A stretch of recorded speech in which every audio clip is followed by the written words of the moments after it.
زمین کے اوپر بڑے بڑے پہاڑ دکھائی دیتے ہیں۔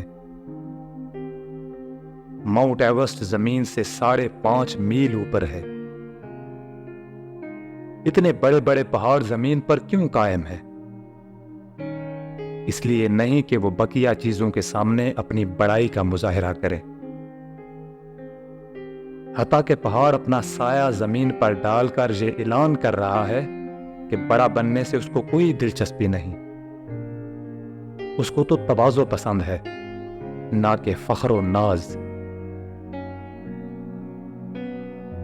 پہاڑ کا زمین پر قائم ہونا خدمت کے لیے ہے، نہ کہ عظمت کے لیے۔ وہ زمین کے چاروں طرف اس لیے قائم ہے تاکہ زمین کو متوازن رکھ سکے۔ زمین کے 2/3 حصے میں گہرے سمندروں کی بنا پر یہ اندیشہ تھا کہ زمین اپنا توازن کھو دے گی اور انسان کے لیے ناقابل رہائش بن جائے گی۔ چنانچہ زمین کی خشکی والے حصوں میں پہاڑ ابھر آئے تاکہ نشیب و فراز کے 2 طرفہ عمل سے زمین کے توازن کو برقرار رکھیں۔ یہ دنیا کے لیے فطرت کا ایک مقرر اصول ہے۔ یہاں بہت سی چیزیں ہیں اور ان میں سے ہر ایک کو فطرت کی طرف سے کوئی امتیازی خصوصیت دی گئی ہے، مگر یہ امتیازی خصوصیت اس لیے نہیں کہ ایک چیز اپنے آپ کو دوسری سے بڑا سمجھے،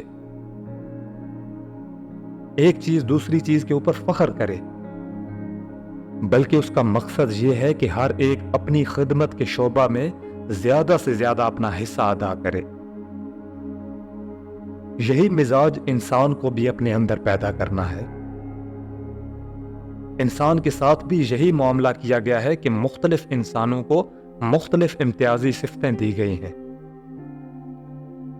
یہ امتیازی صفتیں صرف امتیازی کارکردگی کے لیے ہیں، وہ اس لیے نہیں ہیں کہ کوئی انسان ان کو پا کر خود پسند بن جائے اور دوسروں کے اوپر اپنی بڑائی جتانے لگے۔